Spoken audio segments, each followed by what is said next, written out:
Hello children, good morning.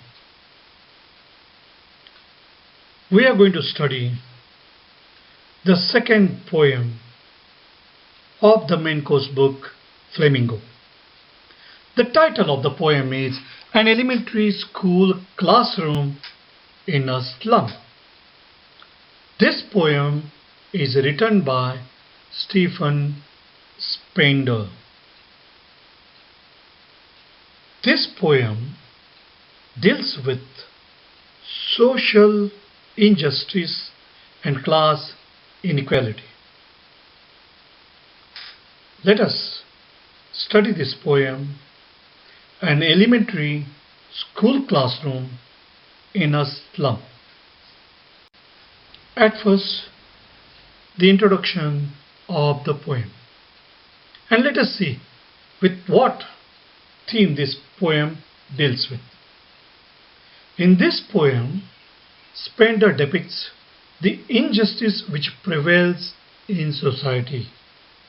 So it talks of social injustice and class inequalities, denial of opportunities to slum dwellers, and also expresses his thoughts on the widening gap between the rich and the poor.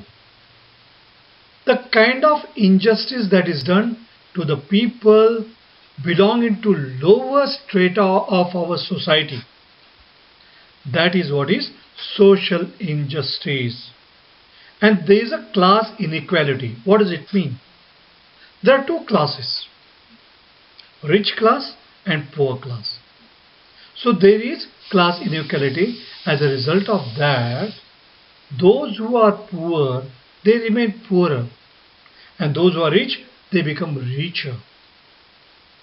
He somewhere or the other seems to be hitting hard at the capitalist economy, which helps the rich to get richer and the poor poorer. So here is a social activist, and he is a socialist, and therefore he criticizes the capitalist economy, which is widening the gap between the rich and the poor. The civil rights movement in America had gained pace, and Spender's poem supports that when he exposes the condition of the haves and the have-nots. The poem lucidly brings forth the miserable condition of the children of the slum and the inadequate educational facilities provided to them. The poem talks of racial discrimination and is a socialist proclamation that a country can prosper only if education reaches to the downtrodden in the society. This poem is written by Stephen Spender. Now, Stephen Spender was an English poet and essayist who took keen interest in politics. That's why you'll find political tone in this poem. He was a socialist. He took interest in the socialist school of thought, which explains his stance regarding the paradox of teaching elementary school children in a slum. His belief, as strongly recorded in the poem An Elementary School Classroom in a Slum, is that it is mere wish fulfillment to think that you can teach children on an empty stomach. So what he says, it is very important for these children to provide enough food before they get education. So survival is a very important, and one has to look after the children. Stephen Spender became disillusioned by his tryst with socialism, and he wrote about this disillusionment in an essay written by him in a book titled The God That Failed. So now you know about Stephen Spender, an English poet and essayist who believed in socialism, and this poem deals with social injustice. Before we study this poem in detail, Let us know what the poem deals with. What is the theme of this poem? The theme of this poem is social justice and class inequalities. Now, social justice, those people who are living in slum, who will take care of those children? They don't get enough food to eat. How can we educate them? Those children who are malnourished, how will they pay attention in the class? Need to improve the living conditions for children in the slums. It is not that it's education that is very important. First of all, we have to take care of their living conditions. We have to take care of how they can lead life like us. It is very important to provide living conditions. Now, the form of this poem. This poem is written in free verse. So there is no particular rhyme scheme, but it is written in free verse. This is the second poem in the main course book Flamingo. The title of this poem is An Elementary School Classroom in a Slum. An elementary school classroom in a slum. This poem is written by Stephen Spender, who was an English poet and essayist. He left University College Oxford without taking a degree and went to Berlin in 1930. So, without taking formal degree, he has gone to Germany in the year 1930. He was very much influenced by the philosophy of socialism, and he took keen interest in politics and called himself to be a socialist and pacifist. Now, who is a socialist person? The one who believes in the ideology of socialism. And pacifist, the one who loves peace, who advocates peace, who is against war and violence. So the person who is committed for peace is pacifist. Books by Spender include Poems of Dedication, The Edge of Being, The Creative Element, The Struggle of the Modern, and an autobiography, World Within World. In an elementary school classroom in a slum, he has concentrated on themes of social injustice and class inequalities. So here the theme is social injustice, the kind of injustice that is done to lower strata of people in society, and class inequalities, haves and have-nots. So those people who are poor, the way they suffer, and the kind of class differences are there in the society. Before you read, there is a question that is posed. Have you ever visited or seen an elementary school in a slum?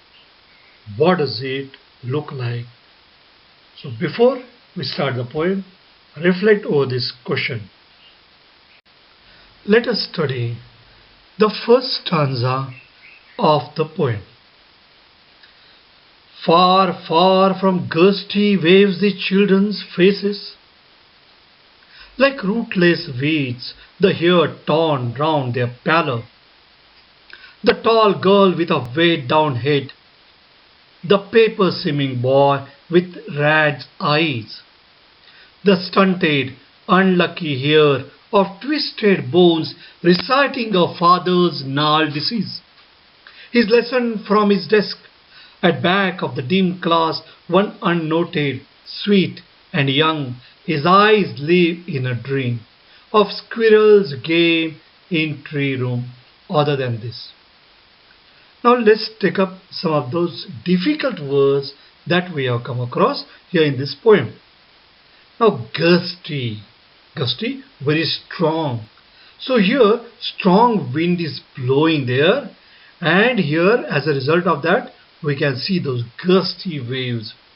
So here because of strong wind, gusty waves are there, and here that energy, that strength, that is what is lacking in the case of the children.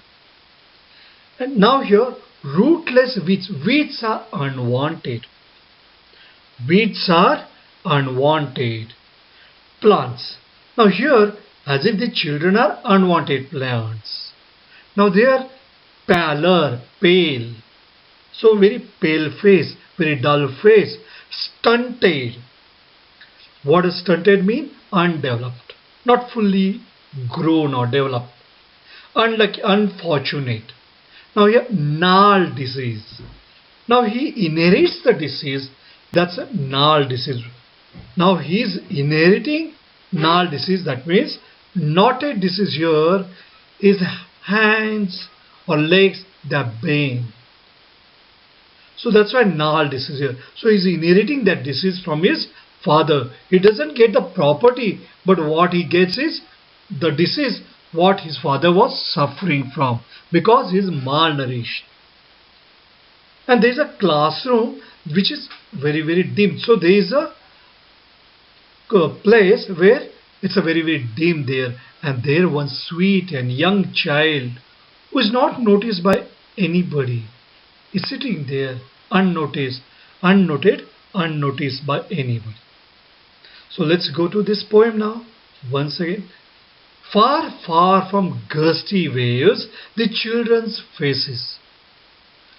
Now the children's faces, they appear to be without any energy. They don't appear to be very energetic. The children who are sitting there, they don't appear to be very energetic. Like rootless weeds, as if they are unwanted. As if they are unwanted, rootless. So they can be just removed and thrown away. They are as if useless. The hair torn round their pallor. So here nobody has combed their hair properly. So they are here, the children whose faces are very dull, without any energy. So they are not full of energy like other children, because they are malnourished, and the children have been compared with what? The children have been compared with unwanted weeds. So that is what is simile, like rootless weeds. Simile, like is used. The tall girl with a weighed down head, and this tall girl who is sitting there, she is totally burdened and her head is down. She appears to be quite burdened, probably with work, and her head is down. The paper simming boy. So there is a boy who is very thin as paper. And how are his eyes? Rat's eyes. Rat often looks for food. So here is a metaphor here. Rat's eyes. So looking for what? Looking for food. So here is a boy who is quite thin, who is very hungry, malnourished, looking for food. The stunted, unlucky hair of twisted bones. So his bones are twisted, and he has got his father's gnarl disease. So the bones have been twisted now because he has been malnourished, and he has inherited the disease from his father. And he is reciting his lesson from his desk. At back of the dim class, there at the back, so there is a boy who is sitting there. And this boy appears to be totally different from all other children. How he is different from all other children? He is a sweet boy, young boy, and he has got eyes, in his eyes, dreams. And what is he doing? He is looking out, enjoying squirrel's game. In tree room, that's in the hole of the tree, and he is looking outside and enjoying that game, and he is dreaming about it. So this boy is different from all other boys, and he is not noticed by anybody else. So that means Though they are sitting there, there can be somebody who can dream, who can enjoy the nature. So it's talking about these boys. Yes, among them also they are there. But you look at the conditions of the children who are there in that particular classroom. Now let us move on to the second stanza. On sour cream walls donations, Shakespeare's head cloudless at dawn, civilized dome riding all cities. Build flowery Tyrolese valley, open-handed map awarding the world it's a world. And yet for these children, these windows, not this map, their world, where all their future is painted with a fog. A narrow street sealed in with a lead sky, far, far from rivers, capes, and stars of birds. So here, the children who are living in slum. Now they are there in the classroom where the walls have turned sour. So now the poet is describing the walls of the school. They are cream in color and they are faded. That's why they are looking like that. The walls are not very clean. They have not been painted recently. So they have been painted long back. They have been faded. And what do we find there? The list of those people who have donated to build the school. And we find Shakespeare's head. What does it mean? It's a Shakespeare's portrait. So that is hanging there. Literary figure. A great genius. Now his portrait is hanging there. But these children, though they are getting education, they have not been developed. Cloudless at dawn, and there you can find a photograph of sunrise. Cloudless at dawn, early morning, civilized dome riding all cities, and you also find photograph of the buildings that show the development. Now people are enjoying nature's beauty. People enjoy literary beauty. People are developing. So lot of development is taking place. And this is what is the civilization. But what about the children who are there in the slums? What about their condition? Not only that, build flowery Tyrolese valley which is there in Australia. So beautiful photograph of that Tyrolese valley where we find flowers. Open-handed map awarding the world it's a world. So here, now here where there is a picture of Shakespeare and then there is a rising sun at the horizon at the daybreak. Then you find there picture of famous Tyrolese valley which is in Australia. It has beautiful flowers. So all beautiful things we find there on the wall. Open-handed map awarding the world it's a world. Now the map is open-handed. It's a developing. The map shows the kind of development that has taken place in the world, and it's awarding the world what the world is worth it. But as far as these children are concerned, is it the real word for these children what they find there outside? Is it a beautiful world for these small children who are living in the slum? Their world is not beautiful. And for these children, these windows, not this map, their world. And when they look from these windows of their classroom, what they see is their world. Not this map. This map will not show the right thing. It will not show the kind of conditions that are there in the slum.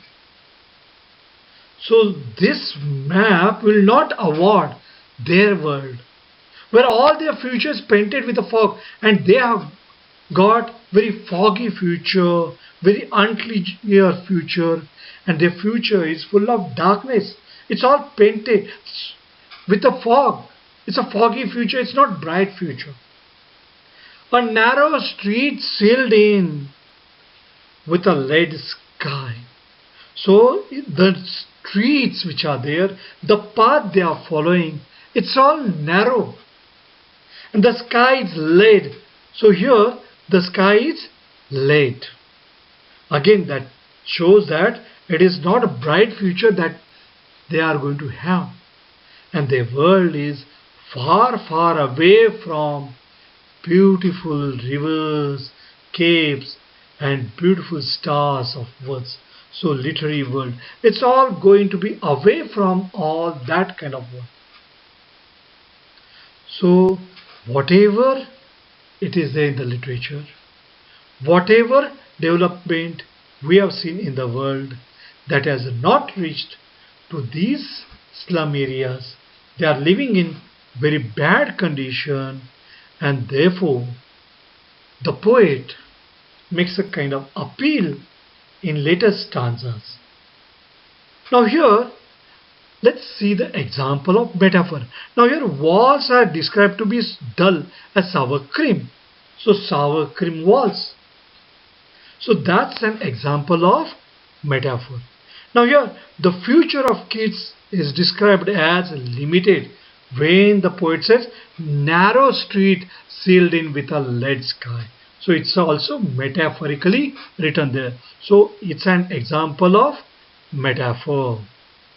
And here again there is a repetition of the word far, far, far.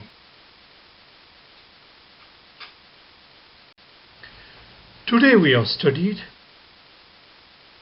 two stanzas of the poem An Elementary School Classroom in a Slum, written by Stephen Spender. We will take up next two stanzas of this poem tomorrow. Thank you.